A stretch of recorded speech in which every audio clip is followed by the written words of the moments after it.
Hi, I'm Jeff Rosenfeld. I'm editor of the Bulletin of the American Meteorological Society, and we're here at the annual meeting of the AMS, which is a great time, of course, to talk to experts about various issues in the field. And Kristen Averyt is here with us. She's from the University of Colorado, and she knows a lot about a lot of things, including climate and how people use climate information. And obviously, you're going to be in a lot of different sessions this week. What's interesting right now? Well, I think one of the things that I'm finding most interesting are the sessions that are focusing on the National Climate Assessment. They're a little different because we're here in the Southwest. We've had so many extreme drought events and even flood events in this region lately that the information that's being presented is really relevant to the actions that are being taken by policymakers in the region. And so we're really seeing a lot of that science and service to society playing out in several of the sessions. That's always encouraging to see. Now, Phoenix, I guess, there's a lot to talk about when we talk about climate change, or even just the Southwest in general. What are some of the pressing issues that seem to be on the research radar right now? Well, one of them, of course, is the climate attribution of drought events. Are the droughts in California and that have occurred here in the past, is there a climate change thumbprint there, a fingerprint, or is this really natural variability? And what might we actually see in the future? And then, of course, one of the new and emerging topics that we're hearing a lot about is the intersection or the nexus between energy and water, and then, of course, how food security and agriculture plays into that. That's very relevant for Phoenix. Now, food, that's not something we get a lot of here. We're too busy to eat, right? Yeah, isn't that the truth? I was going to say. But in California, certainly, that's a lot of food that's been grown there. And is there a sense that climate change is affecting our ability to grow food in various areas in the West? I think that's, without a doubt, it's impacting our ability to grow food in the agricultural industry. In the West, depending what state you live in, but roughly 80% of all the water used in the region goes to support agriculture and the food industry.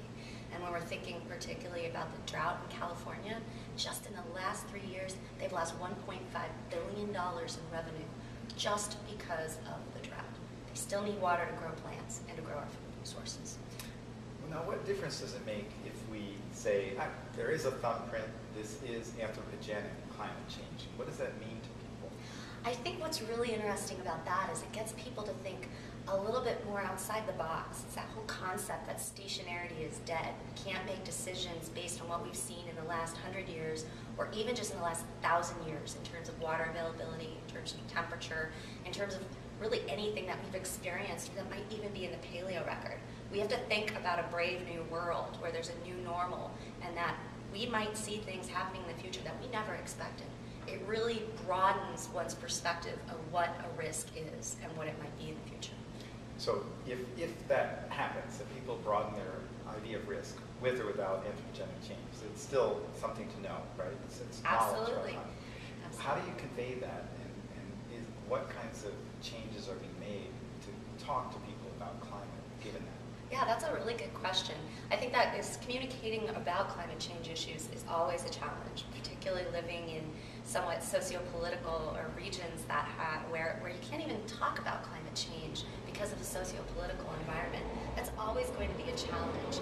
Hopefully we're making progress so that we can talk about these issues, because the more that we can talk to people and the more that we can educate, the more likely that those folks are going to be making decisions. They're going to be the policymakers. And we're going to see more action, not just on the adaptation front and addressing the impacts of climate change, but also on the mitigation front and making sure that we are actually curtailing emissions so that we're not setting our grandkids up for failure. Now, obviously, climate change affects people. Of course. Is climate science adapting to climate change? I'm borrowing from someone here. I don't know. I can't imagine. I think one of the challenges that we have is that when we think about academics and we think about academia, we think very ivory tower. And there seems to be this perception that if one is working in an applied science space or works on communication or in policy issues, that one is selling short the physical sciences or kind of the tradition of academia in that ivory tower sort of sense. And we really need to reconcile that. I really think that academia and institutions need to change. We need to value those that work in an applied space, that are really looking at problem-oriented science, that are publishing papers side by side with some of the practitioners. I think that's a very important way that we can make a lot of climate science very actionable. We need to change the way that we do our science and the way that we support our scientists. Now are you finding that that means that the research agenda is affected by what people need, and how does that interaction happen? That's a new paradigm, or this is a relatively new paradigm, I should say, in terms of how one conducts science. That's the vernacular is co-production. And there's a lot of sessions about co-production of research here at the meeting, particularly in the policy section, as well as in the climate change and variability section. And what's happening is we're seeing, instead of sitting down with say you're a decision maker and I'm a scientist, instead of me just giving you, here's all your vegetables, this is what you need to do in order to be the most healthy individual on the planet, this is what you need to do. You need to say to me, I actually want a little bit of candy in there. What's the candy? What do I need? And it really is a process where you get your green beans along with the candy. You need to make sure that there's a dialogue so that a person that's asking for climate information and needs it to make a decision is asking and understands how to use the climate information.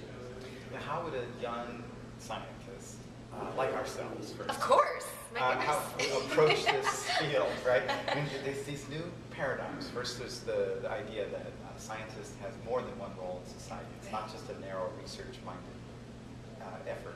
And then also this question of engaging with the public. So how does someone young coming into the field sort of gear up and train for this sort of activity? So this is going to sound kind of odd. I do think interdisciplinarity is incredibly important. But I also think that as a student, it's very important to be very well grounded in a specific scientific field. Whether you choose that that's anthropology or chemistry or ecology or atmospheric sciences, I think a fundamental understanding of one field is very important. But I think learning how to communicate and how to work with people and value the input that other people have, other scientists as well as practitioners, that is the first step, I think, to really making one's science actionable. Well, I know there's going to be a lot of actual stuff this week, so I'm not going to hold you any longer. Thanks so much. Thank you so much.